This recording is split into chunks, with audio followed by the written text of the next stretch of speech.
Hello everyone, কি অবস্থা সবার? আশা করি সবাই ভালো আছেন and welcome back to the channel. So previous ভিডিওতে আমরা হচ্ছে aggregation functions এর কিছু examples দেখলাম and আমরা হচ্ছে হাতে নাতে practically কয়েকটা aggregation functions নিয়ে actually কাজ করলাম, যেমন এই total sales, average sales, minimum sales, maximum sales, etc. And আজকের ভিডিওতে আমরা হচ্ছে কিছু more aggregation functions নিয়ে ডিসকাস করার চেষ্টা করব, যেগুলো আমরা প্রতিনিয়ত ইউজ করে থাকবো আমাদের রিপোর্টিং কেসে। So let's get with the functions.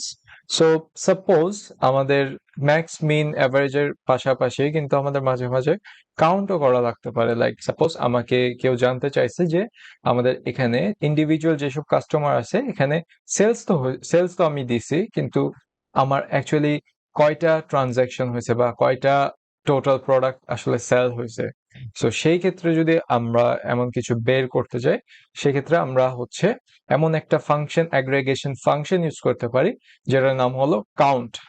So count basically যেভাবে কাজ করে সেটা হলো, আমরা ফার্স্ট অফ অল একটা মেজার ক্রিয়েট করে দেখানোর চেষ্টা করি। সো আমরা সাপোজ জানতে চাচ্ছি যে টোটাল কাউন্ট আসলে কি, আমাদের প্রোডাক্টস যে সেল হয়েছে সেটা টোটাল কাউন্ট আসলে কি। ওকে, সো এখানে হচ্ছে আমরা কাউন্ট দিব, অ্যান্ড এখানে যদি আমরা একটু হভার করি এখানে, তাহলে কাউন্টের ব্যাপারে যেটা বলতেছে সেটা হলো counts the numbers in a column. So basically count ফাংশনটা যা করবে সেটা হলো আমাদের কলামস এর মধ্যে যতটা নাম্বার আছে সেগুলোকে কাউন্ট করে আমাদের একটা রেজাল্ট দেওয়ার চেষ্টা করবে, রাইট? সো বেসিক্যালি এটাই হওয়ার কথা। যেহেতু আমরা হচ্ছে একটা নাম্বার কাউন্ট করব, বা বেসিক্যালি আমরা হচ্ছে আমাদের সেলস কয়টা হয়েছে এটা কাউন্ট করব, এন্ড আমাদের সেলসটা আসলে কিসের উপর বেস হবে? আমাদের অর্ডার কোয়ান্টিটির উপর। সো আমি যদি আমাদের অর্ডার কোয়ান্টিটিটা কাউন্ট করতে চাই, আমরা বেসিক্যালি হচ্ছে অর্ডার কোয়ান্টিটিটাকে আমাদের কলম হিসেবে ইউজ করব সেলস টেবিলস থেকে। সো আমি যদি এটাকে ক্লোজ করে যদি এন্টার দিই, এন্ড আমি যদি আমার ফর্মুলাটাকে এখানে মেজারটা ক্রিয়েট হওয়ার পরেই যদি আমি এটা এখানে বসাই, তাহলে আমার এখানে কিন্তু রেজাল্টটা দেখাচ্ছে, এন্ড এখানে আমরা ইন্ডিভিজুয়াল যেসব কাস্টমার ওয়াইজ যে টোটাল সেল হয়েছে বা কতটা ইউনিট অ্যাকচুয়ালি সেলস হয়েছে সেটার কাউন্ট কিন্তু আমাদেরকে শো করতেছে, রাইট? সো বেসিক্যালি এটা হচ্ছে আমাদের কাউন্ট ফাংশন। আমাদের আরো ডিফারেন্ট ফাংশন আছে, যেমন হচ্ছে আমাদের কাউন্ট, কাউন্ট এ, এন্ড আমি যদি এটা ক্রিয়েট করি তাহলে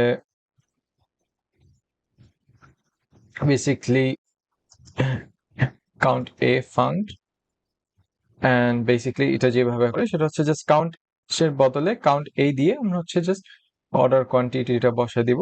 এন্ড আমি যদি এখানে আমার কাউন্ট এটা দেখার চেষ্টা করি, বেসিক্যালি আমাদেরকে সেম জিনিসই দেখাচ্ছে, বাট কাউন্ট আর কাউন্ট এর মধ্যে যে ডিফারেন্সটা সেটা হলো আমাদের কাউন্ট ফাংশনটা শুধু নাম্বার সি কিন্তু কাউন্ট করবে, বাট আমাদের কাউন্ট এ হচ্ছে টেক্সট এবং বিভিন্ন আরো যা যা ডেটা টাইপস আছে সেগুলোকেও কাউন্ট করবে। সো আমরা যদি এই ধরনের ডেটা নিয়ে ডিল করি যেখানে আমাদের শুধু নাম্বারস আছে, সেক্ষেত্রে আমরা হচ্ছে কাউন্ট ইউজ করব। আর নাম্বারস এর বাইরে যদি অন্য কোনো ডেটা টাইপ থাকে, তাহলে সেই ক্ষেত্রে যেমন টেক্সট ডেটা, সেই ক্ষেত্রে আমরা হচ্ছে কাউন্ট এটা ইউজ করব।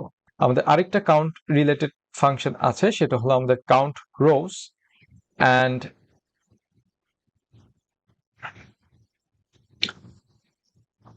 কাউন্ট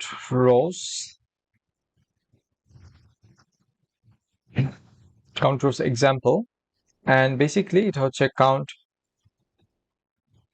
রোজ দিয়ে আমরা হচ্ছে টেবিলস বসাবো। এখানে কিন্তু টেবিলসটা দেখবো, সেখানে আমি সেলস টেবিলটা বসাই, আমি জাস্ট এটা এন্টার দিছি, অ্যান্ড আমি হচ্ছে আবার এটা এখানে বসানোর চেষ্টা করব, অ্যান্ড এটা কিন্তু আমাকে সেম রেজাল্টই দিচ্ছে।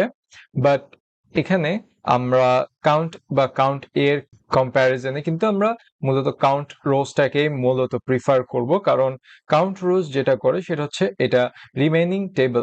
যেমন এখানে আমার কিন্তু ইনিশিয়াল কনটেক্সট হিসেবে আমি দুটো দেখতে পারতেছি, একটা হচ্ছে আমাদের ডেট টেবিল আর একটা হচ্ছে আমাদের কাস্টমার নেমস এর যে কনটেক্সটটা সেটা হচ্ছে এটা ডেট স্লাইসার, আর একটা হচ্ছে কাস্টমার নেমস এর যে কনটেক্সট গুলো সেটা।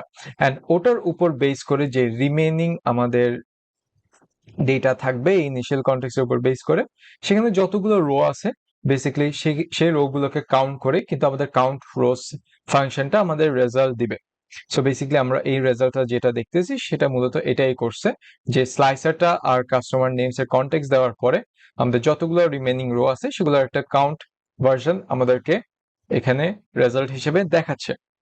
ওকে, এন্ড আরো কয়েকটা ফাংশন আছে, যেমন হচ্ছে আমাদের distinct count function.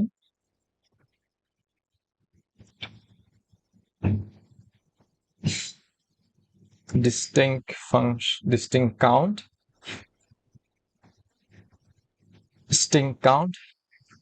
And suppose আমরা কিসের আসলে কাউন্ট নেওয়ার চেষ্টা করতেছি, বেসিক্যালি সাপোজ আমরা হচ্ছে প্রোডাক্টের যে ডিসক্রিপশন সেটার উপর বেস করে আমরা হচ্ছে ডিস্টিংক্ট প্রোডাক্টটা দেখার চেষ্টা করতেছি। এন্ড সাপোজ এখানে আমি যদি এটা বসাই তাহলে এখানে আমাদের দেখাচ্ছে হচ্ছে 12, 13, 13, 13 এরকম একটা ভ্যালু।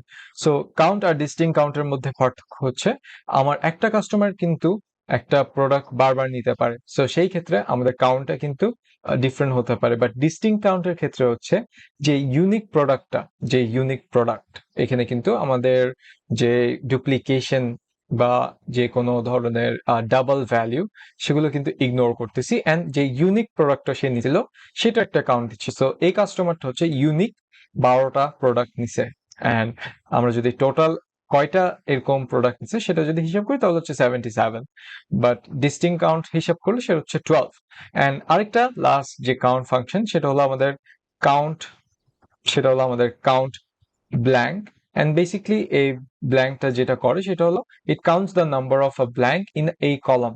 সো বেসিক্যালি এটা হচ্ছে জাস্ট কলামের মধ্যে যেসব ব্ল্যাঙ্কস আছে সেগুলো কাউন্ট করে। But as far age I know আমাদের যে ডেটাটা আমরা এখানে ইউজ করতেছি এখানে মূলত কোনো ব্ল্যাঙ্ক ভ্যালু আসলে থাকার কথা না। সো এটা হচ্ছে আমরা জাস্ট স্কিপ করে যাব। অলরাইট, সো এই ছিল হচ্ছে আমাদের কিছু ফার্দার অ্যাগ্রিগেশন ফাংশনস যেগুলো ইউজ করে আমাদের ডেটাটা, আমাদের রিপোর্ট গুলোকে আমরা আরেকটু এনহ্যান্স করতে পারি। ওকে, সো আশা করি ভিডিওটি হেল্পফুল ছিল। If you enjoy the content, then do give us a like and don't forget to share it with your friends. আজকের জন্য এইটুকুই, আশা করি সবাই ভালো থাকবেন। Thank you.